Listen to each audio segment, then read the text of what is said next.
علیکم ورحمۃ اللہ وبرکاتہ۔ نحمدہ ونصلی علی رسولہ الکریم۔ جامعہ انوریہ حیدرآباد باب العلم انوریہ ایجوکیشنل سوسائٹی کی جانب سے تفسیرات احمدیہ کے درس کا سلسلہ جاری ہے۔ مسئلہ نمبر 142، مساجد کی تعمیر کافر کے لیے روا نہیں، جائز نہیں۔ اس مضمون کو بیان کرنے کے لیے صاحب کتاب نے قرآن مجید سے جن آیتوں کو انتخاب کیا ہے ان کی تلاوت کر لیتے ہیں۔ بسم اللہ الرحمن الرحیم۔ ما كان للمشركين أن يعمروا مساجد الله شاهدين على أنفسهم بالكفر أولئك حبطت أعمالهم وفي النار هم خالدون إنما يعمر مساجد الله من آمن بالله واليوم الآخر وأقام الصلاة وآتى الزكاة ولم يخش إلا الله فعسى أولئك أن يكونوا من المهتدين أجعلتم سقاية الحاج وعمارة المسجد الحرام كمن آمن بالله واليوم الآخر وجاهد في سبيل الله لا يستوون عند الله والله لا يهدي القوم الظالمين صدق اللہ العظیم۔ یہاں یہ آیتیں صاحب کتاب نے 4 آیتیں ہیں، یہ ان کے ترجمے، ان کا مرادی معنی دیکھ لیجئے۔ ما کان للمشرکین، مشرکین کو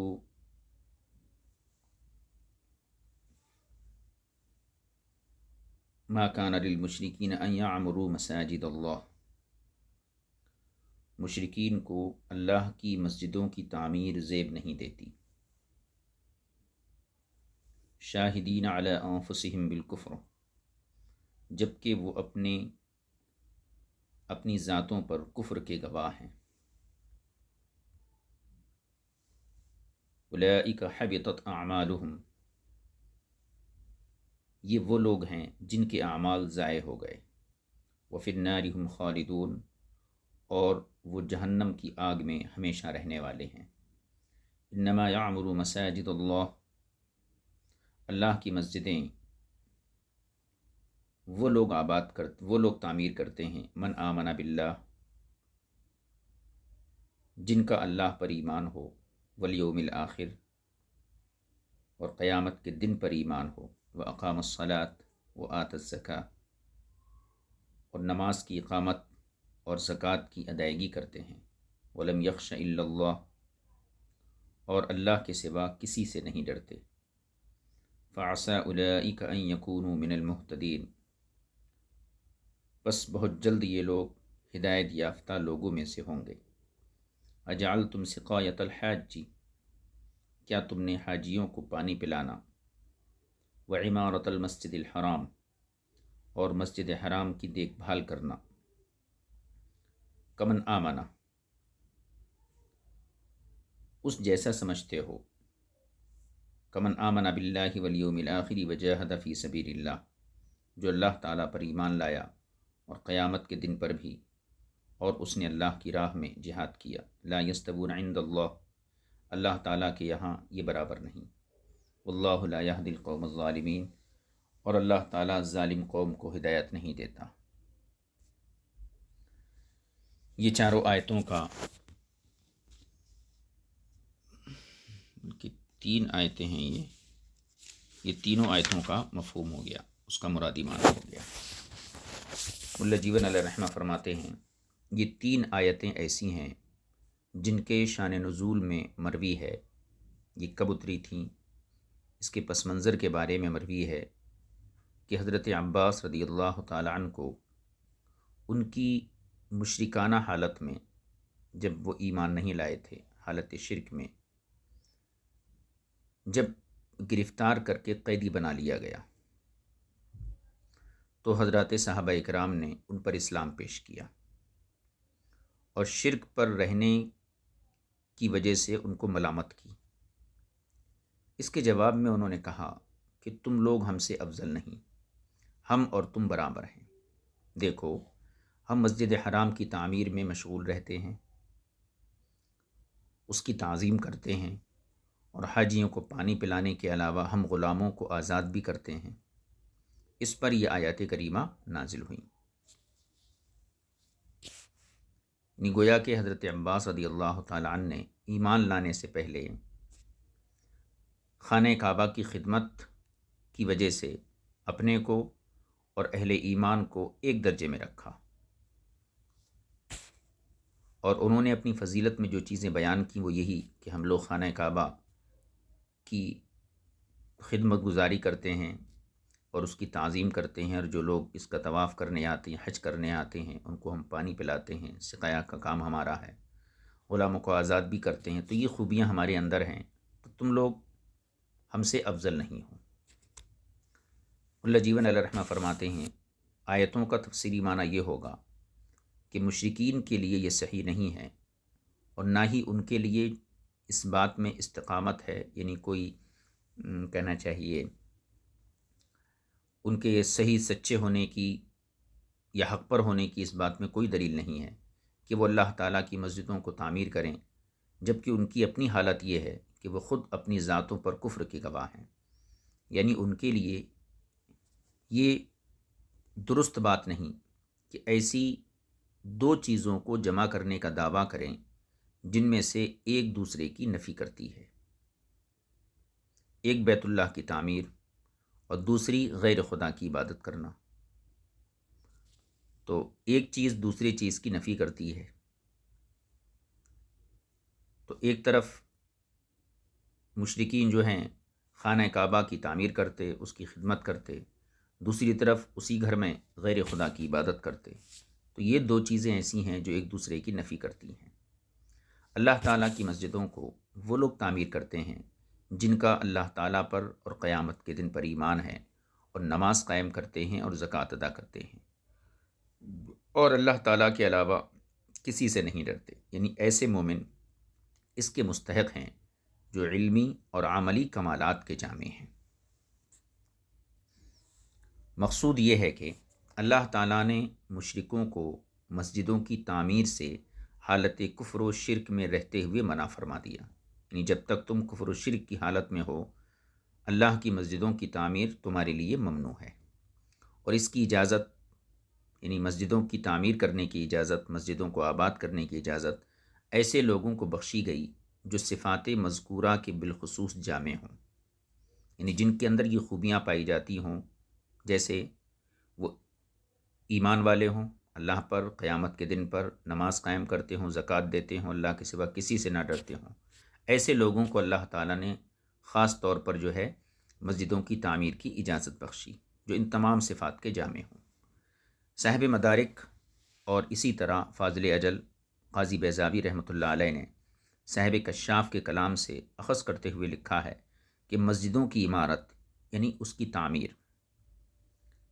یہاں جس آیت میں جس تعمیر کا تذکرہ آیا انما یعمر مساجد اللہ، تو مسجدوں کی تعمیر سے مراد کیا ہے؟ فرماتے ہیں کہ اس میں جس چیز کے درست کرنے کی ضرورت ہو اسے درست کیا جائے، مسجد کے اندر جس چیز کو درست کرنے کی ضرورت ہے اس کو درست کیا جائے، یہ مسجد کی تعمیر ہے۔ مثلا جھاڑو کی ضرورت پڑے تو جھاڑو دی جائے، یعنی صاف صفائی کی ضرورت ہو تو صاف صفائی کی جائے، اس کی صفائی کا خیال رکھا جائے، اس میں روشنیوں کا بندوبست کیا جائے، اسے ان باتوں سے بچانے کی کوشش کی جائے جو مسجدوں میں کی جانی جائز نہیں، یعنی ایسے کام جو مسجدوں میں نہیں کیے جانے چاہیے، ایسے کاموں سے مسجدوں کو محفوظ رکھنا، یعنی دنیاوی گفتگو وغیرہ، کیونکہ مسجدوں کو عبادت اور ذکر کے لیے بنایا جاتا ہے، اور ذکر سے مراد دینی علوم کی تدریس ہے، جو اسلامی علوم ہیں ان کا پڑھنا پڑھانا یہ مراد ہے، دنیاوی گفتگو کی اجازت نہیں ہے۔ تو تعمیر مسجد کا یہ بھی حصہ ہے کہ اس میں اس کی ضرورتوں کو پورا کیا جائے اور اس کو صاف رکھا جائے، اور ایسی چیزوں سے مسجد کو بچایا جائے جو مسجد کے تقدس کو پامال کرتی ہوں۔ فرماتے ہیں اس سے معلوم ہوا کہ جب پہلے سے قائم مسجد کی تعمیر و ترقی میں مشرک کا شریک ہونا صحیح نہیں، یعنی جو مسجد پہلے سے موجود ہے، تعمیر ہو چکی ہے، تو پہلے سے تعمیر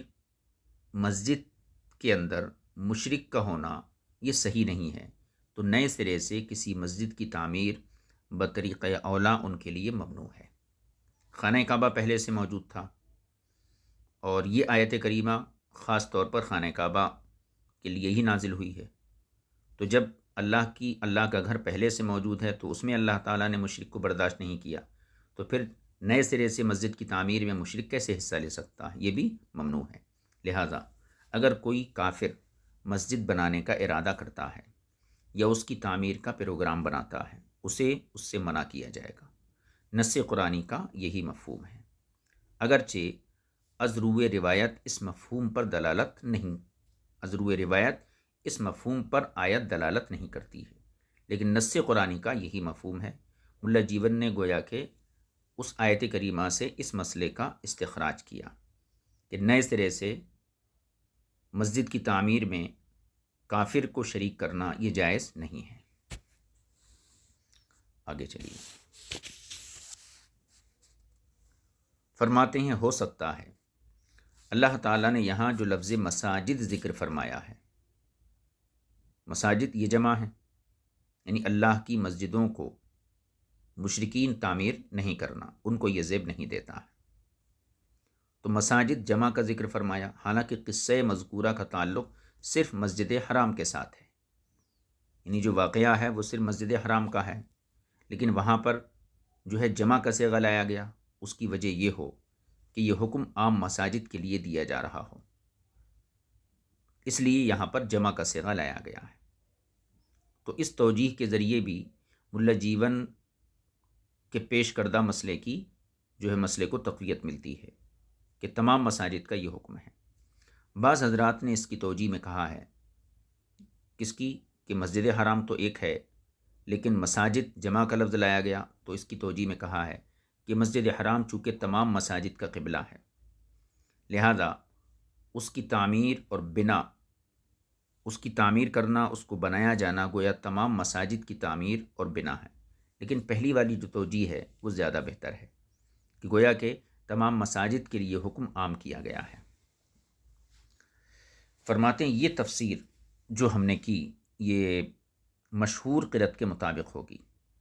جس میں لفظ مساجد جمع کے صیغے کے ساتھ پڑھا گیا ہے۔ مشہور قرأت تو یہی ہے، انما ما کان للمشرکین ان یعمروا مساجد اللہ، تو مشہور قرأت میں مساجد جمع کا صیغہ ہے، اور اگر بعض قرأت کے پیش نظر، یا شاذ ہونا چاہیے یہاں پہ، شاذ قرأت کے پیش نظر اسے مفرد پڑھا جائے مسجد اللہ ہی،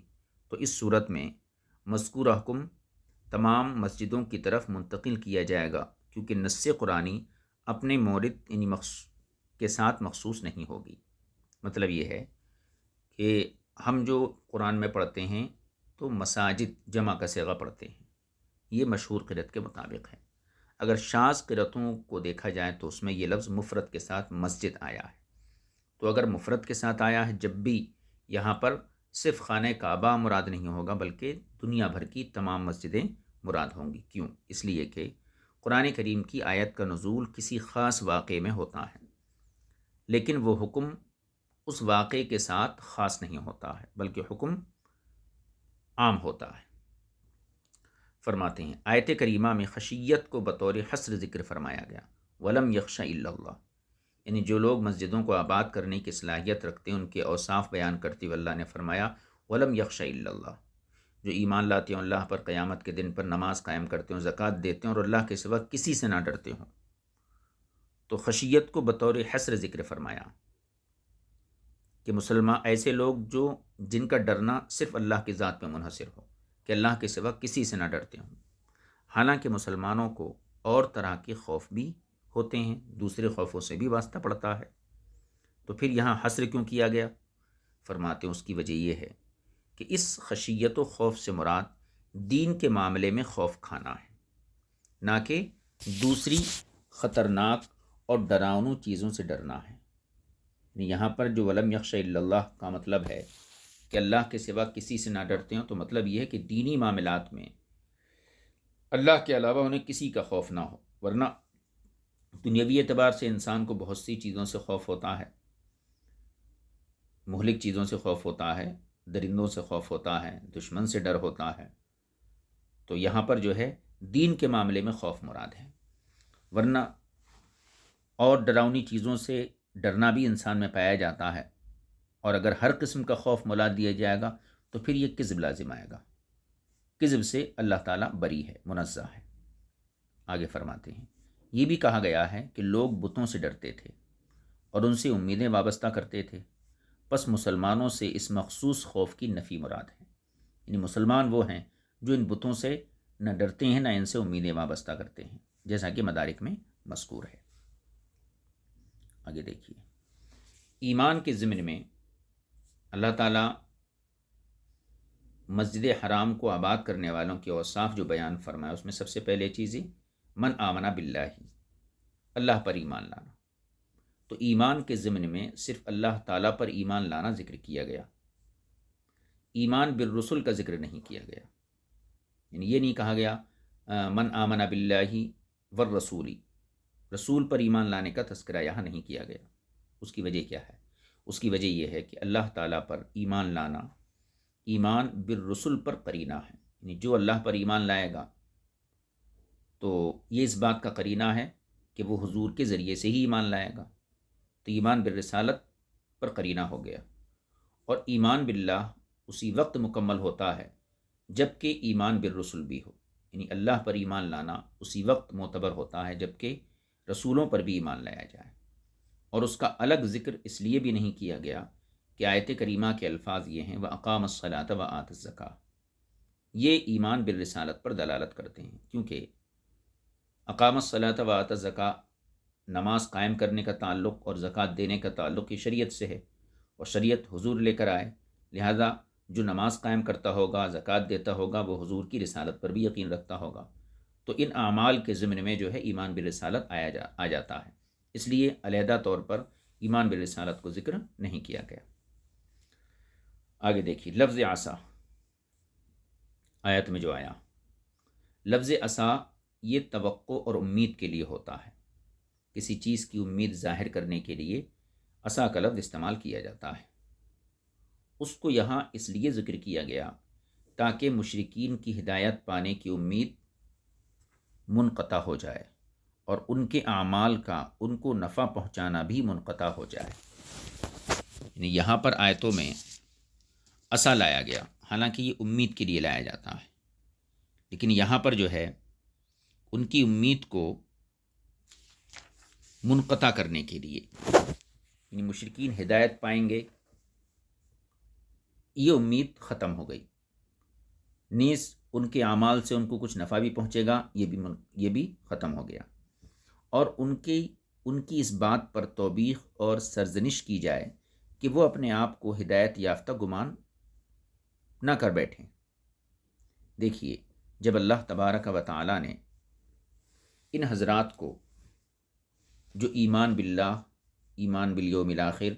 اقامت الصلاۃ اور ایتاء زکوٰۃ اور خشیت الہیہ کے اوصاف عالیہ سے متصف اور موصوف ہیں، جب اللہ نے ان حضرات کو ان کے لیے کیا فرمایا، جب ان کی لیے ہدایت پانے کو عصا اور لعلہ کے ساتھ ذکر کیا، تو ان لوگوں کے بارے میں کیا کہا جا سکتا ہے جو ان اوصاف کی ازداد سے متصف ہیں۔ یعنی جو حضرات ہدایت یافتہ ہیں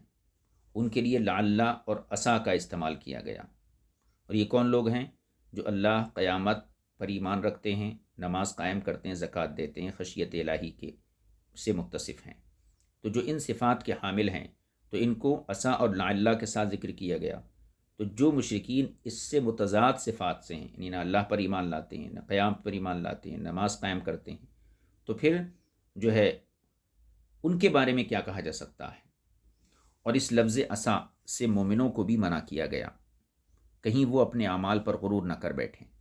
دھوکے میں نہ آ جائیں اور نیک اعمال میں سستی نہ دکھائیں۔ یعنی اللہ تعالیٰ نے عصا کہہ کر گویا ایک مفہوم تو یہ واضح کیا کہ اہل ایمان اور وہ مشرکین جو خانہ کعبہ کی تعمیر کرتے ہیں، یہ دونوں برابر نہیں ہیں، کیونکہ اہل ایمان جو ہیں ان صفات سے متصف ہیں۔ دوسری طرف یہ بھی بتایا گیا کہ اہل ایمان اپنے اعمال پر جو ہے غرور نہ کریں، اس پر اعتماد نہ کریں اور اس دھوکے میں نہ آ جائیں کہ ہمارے پاس بہت زیادہ اعمال ہیں، بلکہ ہمیشہ اللہ تعالیٰ سے امید رکھیں اور نیک اعمال میں سستی نہ دکھائیں۔ آگے دیکھیے، حضرت عباس رضی اللہ تعالیٰ عنہ کے جواب میں اللہ تعالیٰ نے اجعلتم سقایت الحاج جو فرمایا، حضرت عباس نے کیا جواب دیا تھا، جیسے کہ شان نزول میں آپ نے دیکھا تھا کہ حضرت عباس سے جب کہا گیا حالت شرک میں ان پر اسلام پیش کیا گیا تو انہوں نے اپنی فضیلت کے لیے مسجد حرام کی تعمیر کا حوالہ دیا کہ ہم جو ہیں حاجیوں کو پانی پلاتے ہیں، ان کی خدمت کرتے ہیں۔ تو اللہ تعالیٰ جواب میں کیا فرمایا، اجعلتم سقایت الحاج، یہ جو فرمایا ہے یعنی جب انہوں نے کہا تھا کیا حضرت علی رضی اللہ تعالیٰ عنہ مجھ پر اس بات کے ہوتے ہوئے فخر کرتے ہیں کہ میں حاجیوں کو پانی پلاتا ہوں، مسجد حرام کی تعمیر اور ترقی میں مشغول رہتا ہوں، اور وہ ان میں سے کوئی بات نہیں کرتے۔ ادھر حضرت علی رضی اللہ تعالیٰ عنہ اس بات پر فخر کرتے تھے کہ میں اللہ تعالیٰ پر ایمان رکھتا ہوں، یعنی اسلام اور جہاد کی صفات فاضلہ میرے اندر موجود ہیں۔ ان دونوں کی وجہ افتخار میں اللہ تعالیٰ نے حضرت علی رضی اللہ تعالیٰ عنہ کی تصدیق کرتے ہوئے فرمایا اجعلتم سقایت الحاج، یعنی کیا تم حاجیوں کو پانی پلانے والوں کو ان لوگوں کے برابر جانتے ہو جو اللہ تعالیٰ پر ایمان لاتے ہیں؟ اگر یہ معنی نہ کیا جائے تو پھر آیت کریمہ میں ایک طرف ذات و شخصیت یعنی اللہ تعالیٰ پر ایمان لانے والے، یعنی ایک طرف ذات و شخصیت ہے، دوسری طرف مصدر یعنی حاجیوں کو پانی پلانا ہے، اور ذات کی تشبیہ مصدر کے ساتھ نہیں ہوتی، اس لیے مصدر کے شروع میں لفظ اہل کا اضافہ کر کے معنی کیا جائے گا۔ آگے دیکھیے، آیت کریمہ میں استفہام بطریق انکار مستعمل ہوا ہے، اجعلتم، تو یہ جو استفہام ہے یہ استفہام انکاری ہے، یعنی اس بات کا انکار کیا جا رہا ہے کہ مشرکین اہل ایمان کے مانند ہو سکتے ہیں، یعنی قطعاً برابر نہیں ہو سکتے، اگرچہ وہ حاجیوں کی پانی پلانے اور مسجد حرام کی تعمیر و ترقی کے حوالے، تعمیر و ترقی کے علاوہ اور بھی ہزاروں اچھے کام کریں، جب بھی وہ اہل ایمان کے برابر نہیں ہو سکتے۔ لہذا معلوم ہوا کہ اعمال کے زیادہ کیے جانے سے کفار کو ثواب نہیں ملے گا، یا کفار کے ثواب میں زیادتی نہیں ہو سکتی، اور نہ ہی ان کا کوئی انہیں نفع ہو سکتا ہے جب تک وہ ایمان نہ لائیں۔ اللہ تعالیٰ نے اس معنی کو لا یستوون عند اللہ کے الفاظ سے پختہ کر دیا، ایسے ہی تمام مفسرین نے ذکر کیا ہے۔ یہ آیتوں کی تفسیر صاحب کتاب نے یہاں مکمل کی۔ اب اس کے بعد دوسری مسئلے کو انشاءاللہ تعالیٰ بیان کریں گے، اس کو ہم آئندہ نشست میں آپ کی خدمت پیش کرنے کی سعادت حاصل کریں گے۔ صلی اللہ علی نبی الکریم و آلہ و صحبہ اجمعین، والحمد للہ رب العالمین۔ السلام علیکم ورحمۃ اللہ وبرکاتہ۔